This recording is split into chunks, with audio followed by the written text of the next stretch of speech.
नमस्कार, स्वागत है आपका एक नई कहानी में। कहानी को बड़े ही ध्यानपूर्वक पूरा सुनिएगा। नरवरगढ़ में राजा पृथ्वीभूप का राज्य था। राजा बहुत ही दयालु कृपालु थे। उनकी ख्याति दूर दूर तक फैली हुई थी। लेकिन बड़े ही दुख की बात थी कि राजा के कोई संतान नहीं थी। संतान न होने की वजह से राजा ने 361 शादियां की, लेकिन किसी भी रानी को कोई संतान नहीं हुई। राजा दुखी होकर साधु संतों की शरण में जाने लगे। एक साधु को राजा पृथ्वीभूप पे बड़ी दया आती है। वो उन्हें एक चावल का दाना देते हैं और कहते हैं, जो रानी तुम्हें सबसे ज्यादा प्रिय है, ये चावल का दाना उस रानी को दे देना, गर्भ ठहर जाएगा। लेकिन राजा असमंजस में पड़ जाते हैं और साधु बाबा से कहते हैं, बाबा मैंने 361 शादियां की हैं, किस रानी को दूंगा बताइए। अगर मैंने किसी एक को दिया तो वो नाराज हो जाएंगी बाकियां। तब साधु बाबा एक उपाय बताते हैं और वो राजा को 361 दाने दे देते हैं। राजा से कहते हैं कि इनमें से वो एक ही अलग दाना है, जिस रानी को मिलेगा उसी को गर्भ ठहर जाएगा। जिसकी किस्मत में माँ बनना होगा वही माँ बनेगी। राजा खुश हो जाते हैं और वापस महल लौट आते हैं। महल आकर राजा ने साधु बाबा के बताए अनुसार सभी रानियों को एक एक चावल का दाना दे दिया। कुछ ही महीनों बाद राजा के महल में खुशी की लहर उमड़ी। एक रानी गर्भवती हो गई। सभी रानियों में जो रानी गर्भवती होती है उनका नाम सेवैया था। लेकिन वो रानी राजा को ज्यादा पसंद नहीं थी, राजा की प्रिय रानियों में से नहीं थी। लेकिन जब राजा को पता चलता है कि वो माँ बनने वाली है तो राजा उनका ज्यादा ख्याल रखने लगे, थोड़ा ज्यादा प्रेम करने लगे।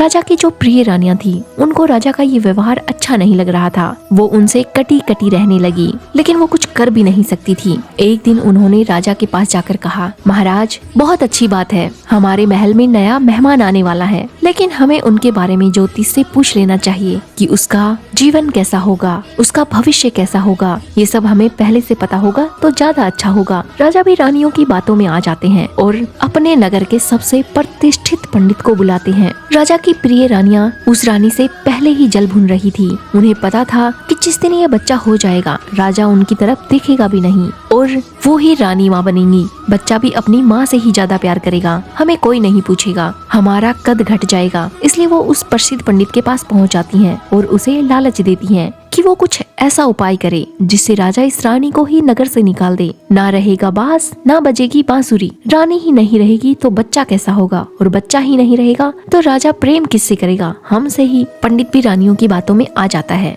राज दरबार लगता है। राजा पंडित को अपने सामने बिठाते हैं। जो रानी गर्भवती थी उसे अपने पास बुलाते हैं और पंडित जी से पूछते हैं, पंडित जी ये मेरी धर्म पत्नी है, ये गर्भवती है, मैं अपने बच्चे का भविष्य जानना चाहता हूँ कि इसका भविष्य कैसा होगा, ये मेरी तरह चक्रवर्ती सम्राट बनेगा ना। पंडित कई देर गणना करने के बाद कहता है, महाराज बड़े ही दुख की बात है, ये बच्चा होगा तो सही, लेकिन जिस दिन ये होगा उसी दिन आपकी मृत्यु हो जाएगी। ये आपके लिए काल बनकर आ रहा है। राजा को ये सब सुनकर बहुत बुरा लगता है और वो सोचते हैं, ऐसा बच्चा ही किस काम का जिसकी खुशी मैं ना मना सकूं। ये जिस दिन पैदा होगा उसी दिन मेरी मृत्यु हो जाएगी, मुझे ऐसा बच्चा नहीं चाहिए। राजा जल्लादों को बुलाते हैं और कहते हैं, इस रानी को दूर जंगल में ले जाओ और वहीं मारकर इसके कपड़े मुझे लाकर दे देना, ताकि मुझे विश्वास हो जाए कि तुमने रानी को मार दिया है। जल्लाद राजा की बातें नहीं डाल सकते थे। उन्होंने रानी को अपने साथ लिया और जंगल की ओर निकल गए। बहुत दूर जाने के बाद एक गहरे जंगल में पहुंचते हैं। रानी को सभी बातें बता देते हैं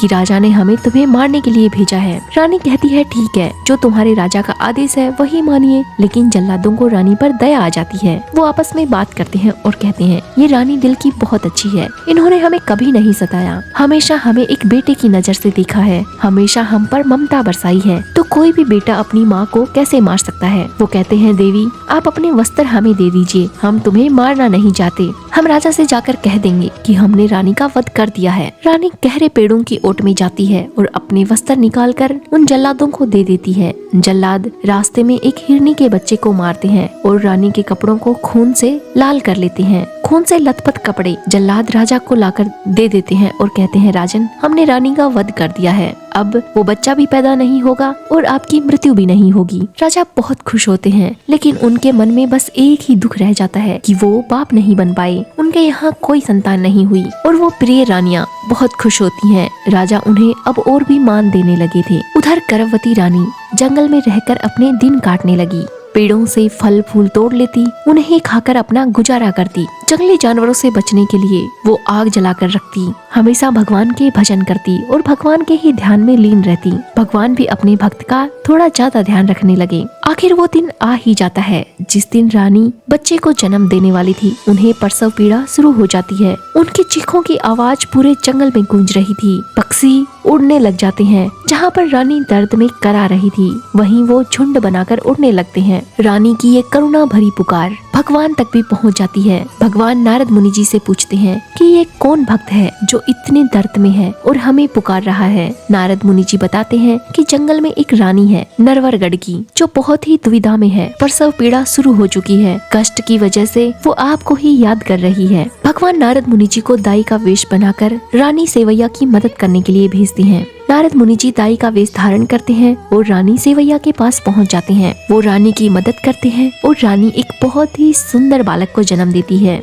अब नारद मुनि दाई माँ के वेश में रानी सेवैया की अच्छे से देखभाल करने लगे। उन्हें अच्छा अच्छा खाना बनाकर खिलाते और बच्चे का भी ध्यान रखते। ऐसे ही दिन बीतने लगे। एक दिन उसी जंगल से एक व्यापारी गुजर रहा था। उसे बच्चे के रोने की आवाज सुनाई देती है। बच्चे के रोने की आवाज सुनकर व्यापारी अपने सभी साथियों को रथ रोकने के लिए कहते हैं और कहते हैं इन गहरे पेड़ों से एक बच्चे के रोने की आवाज सुन रही है। जाकर देखो कोई भूत प्रेत है या कोई मायावी शक्ति है। व्यापारी के साथी उतरकर पेड़ों के पास जाते हैं और वो पूछते हैं कि तुम कौन हो, कोई मायावी शक्ति हो क्या? यदि तुम तुरंत नहीं बताती हो तो हम तुम्हें मार देंगे। रानी सेवैया बड़े ही प्यार से जवाब देती है और कहती है भाइयों, मैं एक माँ हूँ, बहुत ही दुखियारी हूँ। मेरा बच्चा रो रहा था। मैं किसी को कोई नुकसान नहीं पहुंचाऊंगी। आप लोग जा सकते हैं। व्यापारी को दया आती है और वो कहते हैं मैं तुम्हारी मदद करना चाहता हूँ, तुम बाहर आओ। लेकिन रानी सेवैया उस व्यापारी से कहती है मैं बाहर नहीं आ सकती हूँ, मेरे पास वस्त्र नहीं है। व्यापारी उन्हें वस्त्र देते हैं।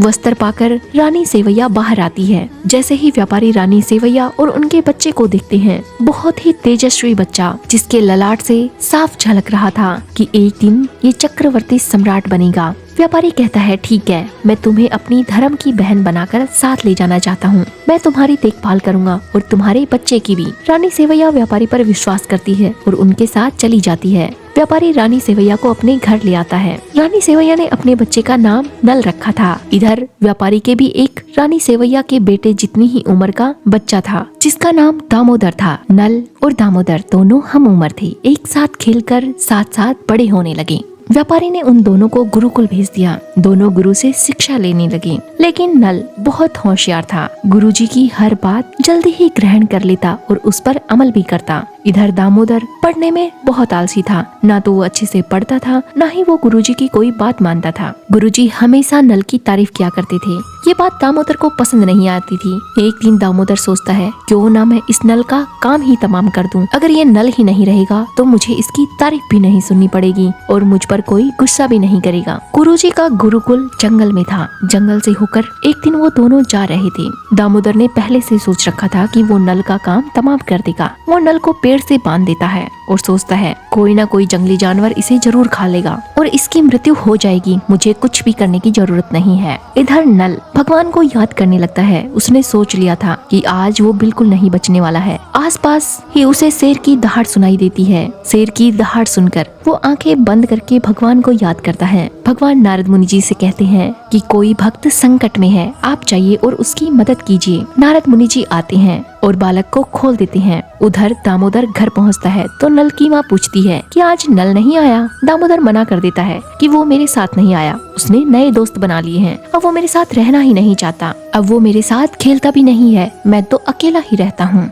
थोड़ा ज्यादा होशियार है ना। गुरुजी उसी की तारीफ करते हैं, इसलिए अब वो मुझसे अलग रहने लग गया। नल की माँ को घबराहट होने लगती है। वो सोचती है मेरा बेटा ऐसा तो नहीं कर सकता, लेकिन वो दामोदर को झूठा भी नहीं कह सकती थी। थोड़ी ही देर बाद नल भी घर पहुंच जाता है। नल घर जाकर अपनी माँ से सारी बातें बताता है। नल की माँ समझ जाती है कि अब यहाँ रहना खतरा है। दामोदर कभी न कभी तो मेरे बेटे को कुछ न कुछ नुकसान पहुँचा ही देगा। वो व्यापारी के पास जाती है और कहती है भाई, आपने हमारी बहुत मदद की है, लेकिन अब मैं यहाँ से जाना चाहती हूँ, मुझे आज्ञा दीजिए। व्यापारी भी अपनी बहन को खुशी खुशी विदा करता है और उन्हें भेज देता है। नल अपनी माँ के साथ दूसरे शहर में आकर रहने लग जाता है। नल की माँ घरों में जाकर गोबर थापने का काम करती, कुछ पैसे कमा कर लाती और इसी से दोनों माँ बेटे का गुजर बसेरा होने लगा। धीरे धीरे अब नल बड़ा होने लगा। उसे अपनी माँ का यूँ काम करना अच्छा नहीं लगता था। उसने एक दिन माँ से कहा, माँ तुम घर पर रहा करो, मैं जंगल से लकड़ियाँ काटने जाऊंगा, लकड़ियाँ लाकर बाजार में बेचूंगा, जिससे हमारा अच्छे से गुजर बसेरा हो जाएगा और तुम्हें काम भी नहीं करना पड़ेगा। माँ को अपने बेटे की बात अच्छी लगी।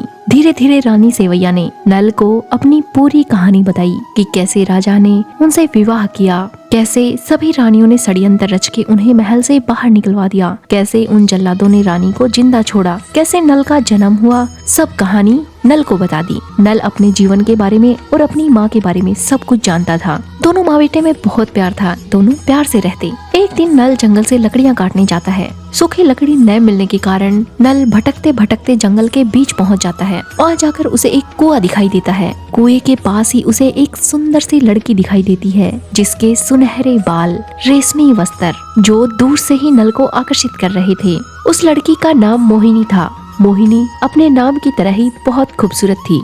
नल जैसे ही उस लड़की की तरफ बढ़ने लगता है, लड़की भी घबराकर कुएं के अंदर चली जाती है, लेकिन घबराहट में उसकी एक जुत्ती बाहर रह जाती है जो सोने और हीरों से जड़ी हुई थी। नल जैसे ही कुएं के पास आकर देखता है, उसे वो सोने की जुत्ती दिखाई देती है। वो सोचता है ये तो बहुत कीमती है, आखिर ये लड़की है कौन। ये सब जानने के लिए वो कुएं के अंदर चला जाता है। जैसे ही वो कुएं के अंदर जाता है, लड़की घबरा जाती है और पूछती है कि तुम यहाँ क्यों आए हो। नल कहता है मुझे जानना था कि तुम कौन हो और कुएं में क्यों रहती हो, और तुम्हारे पास ये इतनी सुंदर सोने की जुत्ती कहाँ से आई। लड़की कहती है मैं तुम्हें ये सब कुछ नहीं बताऊंगी और तुम यहाँ से चले जाओ। मेरे पिताजी एक दानव हैं और वो 12 कोस में किसी को नहीं छोड़ते। उन्हें जैसे ही तुम्हारी गंध मिलेगी वो तुरंत आ जाएंगे और तुम्हें खा जाएंगे। यदि तुम अपनी जान बचाना चाहते हो तो यहाँ से भागो। वैसे भी मेरे पिताजी के आने का समय हो रहा है। लेकिन लड़का नहीं मानता। वो उसे पूरी कहानी सुनाता है कि वो कौन है, कैसे यहाँ आया है। लड़की को भी नल पसंद आता है। वो अपने पिता से उसकी जान बचाने के लिए कहती है कि तुम तो जाने वाले हो नहीं, मुझे ही कुछ करना होगा। वो नल को एक मोम की मक्खी बनाकर वहीं कुएं पे चिपका देती है। लड़की का पिता वापस आता है और पूछता है कि सब कुछ ठीक है, तुम ठीक हो। जैसे ही उस लड़की ने राजा नल की पूरी कहानी सुनी थी, वो उस पर मोहित हो जाती है, उससे विवाह करना चाहती है। लेकिन दानव की बेटी होने की वजह से उसका विवाह नल से नहीं हो सकता था। फिर भी वो जिज्ञासावश अपने पिता से पूछती है, पिताजी क्या आप अमर हैं? दानव कहता है हाँ मैं अमर हूँ, मुझे कोई नहीं मार सकता। लड़की फिर पूछती है, पिताजी क्या आप सच में अमर हैं? आपको कोई नहीं मार सकता? दानव कहता है वैसे तो मुझे कोई नहीं मार सकता, लेकिन मुझे वरदान है कि मुझे सिर्फ राजा नल ही मार सकता है। दानव अपनी बेटी से पूछता है कि आज अचानक तुम मेरी मृत्यु के बारे में कैसे पूछ रही हो? लड़की कहती है, पिताजी आप तो दिन में चले जाते हैं, मैं अकेली रहती हूँ। मान लो आपको कुछ हो गया तो मेरा कौन ध्यान रखेगा? दानव सोचता है कि बेटी बात तो सही कह रही है। फिर लड़की कहती है, पिताजी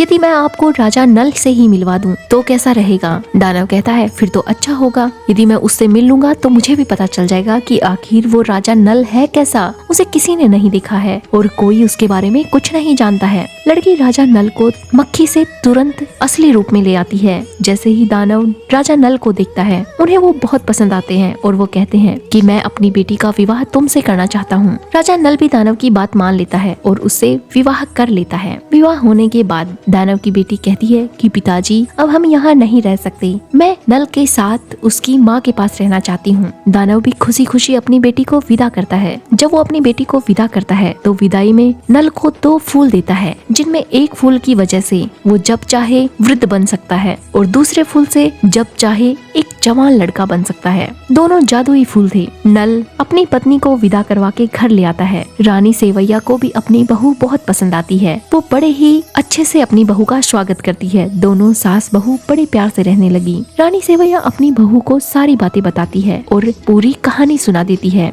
उस लड़की का नाम मोहिनी था। जैसा उसका नाम था उतनी ही वो सुंदर थी। उसकी सुंदरता के आसपास में चर्चे थे। बहुत दिन बीत जाते हैं। एक दिन राजा नल का बाप पृथ्वीभूप किसी काम से राजमहल से निकलता है, लेकिन रास्ता भटककर वो उसी नगर में आ जाता है जिस नगर में रानी सेवैया रहती थी। रानी सेवैया घर के अंदर कोई काम कर रही थी और मोहिनी घर की छत पर घूम रही थी। जैसे ही राजा पृथ्वीभूप की नजर मोहिनी पर पड़ती है, वो मोहित हो जाते हैं और सोचते हैं मैंने 361 शादियाँ की हैं, लेकिन किसी भी रानी को कोई संतान नहीं हुई। क्या पता मैं इस लड़की से विवाह करूं और मुझे ऐसी ही सुंदर संतान प्राप्त हो जाए। इसी जिज्ञासा से राजा अपने सैनिकों को भेजते हैं और मोहिनी से बात करने के लिए कहते हैं। मोहिनी अपनी सासू माँ और अपने पति की पूरी कहानी जानती थी और उन्हें पता भी था कि राजा पृथ्वीभूप कौन है। वो सिपाहियों की बात सुनकर उनके साथ चलने के लिए तैयार हो जाती है। अपनी सासू माँ के पास जाकर विदा लेती है। रानी सेवैया भी उसे जाने देती है। राजा पृथ्वीभूप मोहिनी को अपने दरबार में बुलाते हैं और विवाह का प्रस्ताव रखते हैं।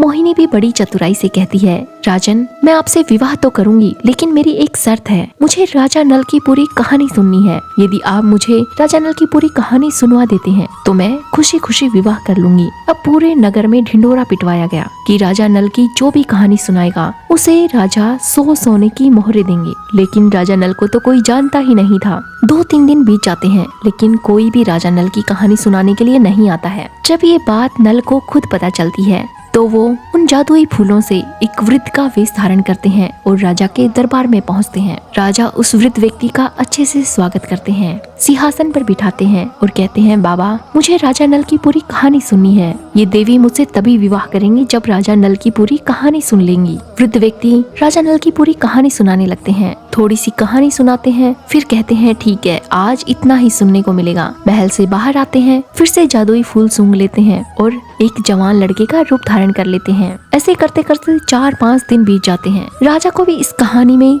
मजा आने लगा था। नल भी धीरे धीरे पूरी कहानी सुनाने लगा, शुरू से लेकर अब तक की। कैसे उन्होंने जन्म लिया, कैसे उनकी माँ ने कष्टों से उन्हें पाला, फिर वो कैसे व्यापारी के घर पहुँचे, कैसे उन्होंने शिक्षा ली, कैसे उनका विवाह एक सुंदर लड़की से हुआ। राजा को ये कहानी अपने आप से जुड़ी जुड़ी लग रही थी। ये कहानी जानी पहचानी थी, उनसे जुड़ी हुई थी। जैसे जैसे कहानी पूरी होती है, राजा पृथ्वीभूप को पता चल जाता है कि नल उन्हीं का बेटा है। वो मोहिनी से कहते हैं, मोहिनी, ये तो मेरी ही कहानी है और तुम इसे कैसे जानती हो और मेरा बेटा कहाँ है? मुझे पता चल गया है कि नल मेरा ही बेटा है। मोहिनी कहती है कि ये आप ही का बेटा है। उस समय नल ने एक वृद्ध का वेश धारण कर रखा था। राजा कहते हैं, नहीं, मेरा बेटा इतना वृद्ध थोड़ी ना हो सकता है। वो तो जवान होगा, सुंदर होगा। जिस तरह की कहानी में कल्पना की गई है, इसे सुनकर तो ऐसा लग रहा है कि उसके जैसा चारों दिशाओं में कोई नहीं है। अब नल अपने पिता की और परीक्षा न लेते हुए फूल सूंघते हैं और फिर से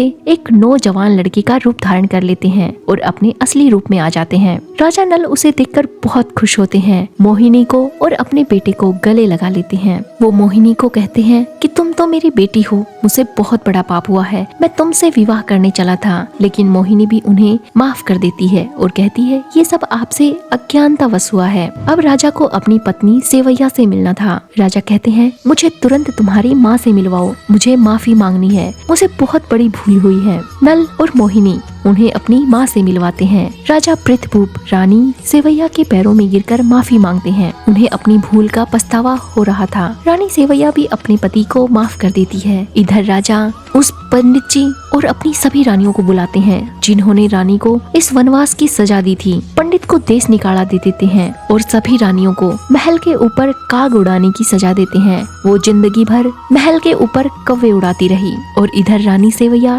राजमाता बनी। राजा नल एक चक्रवर्ती राजा बने जिनकी कहानी गीतों में गाई जाने लगी और उनकी बहादुरी के किस्से आज भी बच्चे सुनकर बहुत खुश होते हैं। कहानी कैसी लगी कमेंट करके जरूर बताइएगा और ऐसी ही प्यारी कहानियों के लिए हमारे चैनल को जरूर सब्सक्राइब कीजिएगा। धन्यवाद।